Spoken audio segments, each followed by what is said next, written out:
Due to my current circumstances at work, I have recently realized that I feel or I am undervalued or underappreciated. There have been so many initiatives that I have been the catalyst for, the strategic planner for.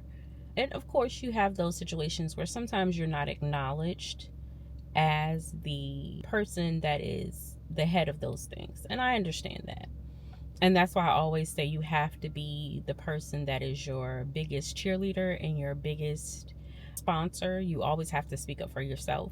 But I also know that in so many instances, I have been underappreciated for what I do, but that task can be given to someone else and they get the praise for it. And I have a crazy instance of that happened to me. When I was working at the last company that I worked at, one of the guys that I worked with in the same position as me did not do a lot of the work because I was the one normally doing most of the work. And my supervisor said, because he normally doesn't do anything, let's give some of your tasks to him and see how he operates with those, because he was one of those type of people that likes to say that they didn't know how to do it, or what do they call it now, weaponized incompetence, as far as I don't know how to do it or do it wrong when they have to do it so that they don't have to do it again. He was an expert at that. So my supervisor decided to give him some of the tasks that I had just been working on or created to make things possible. We had a weekly meeting to give status updates, and I said the same update every week. It was a process that I made up for myself to make this work better. And I gave him that task for that particular week. And once he received that task and he said it in the meeting, the people that we presented the statuses to stopped the whole meeting and said, "My God, thank you so much for doing that. We have been waiting for someone to do that. We have been wanting that to be presented to us in that way for so long." What? My supervisor interjected and said, "Tamika does this for you every week. This is her process. She just gave it to him for this week." And everybody said nothing, like he didn't even say it. But they literally stopped the meeting in order to acknowledge that this guy did this in the meeting. This is what I call underappreciated. And also a little biased, because again, sometimes people don't acknowledge you for their own biases. And I will also include in this conversation that I am the only Black woman. Excuse me, let me backtrack. I am the only Black person in this particular department at the time.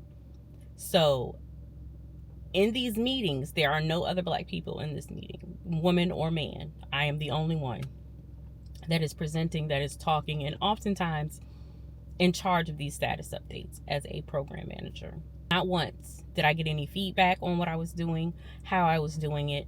But the day I handed it over to this gentleman, a young white man, the whole scenario changed. It was the best way to present ever created in life. These are things that I often acknowledge. Another example of that is I was asked to do a risk assessment of a particular project we were working on, and I gave my opinion on why we shouldn't do it and what should be done to move forward. I was rebutted with, "Please review this again and tell me why you think that." Although I gave those same examples in the first. "Please review it again. I still think it can be done.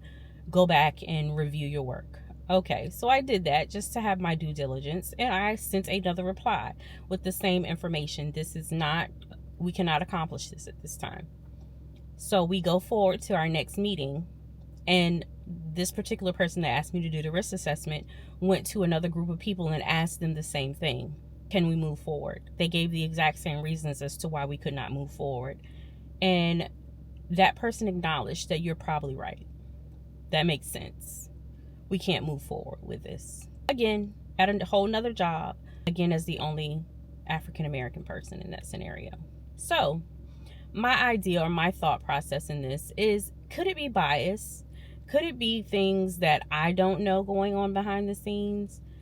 This is a part of me breaking down what I see in my daily practices within corporate America, my daily practices within dealing with a group of people that have a lack of diversity oftentimes. So I would like for you all to tell me what you all think. How would you interpret these things? Leave a message in the comments, like, subscribe. Let me know what you all are thinking, and we can move forward different scenarios like this in the future. I would just like to know what you're experiencing in corporate America and how things are playing out for you. Thanks for watching.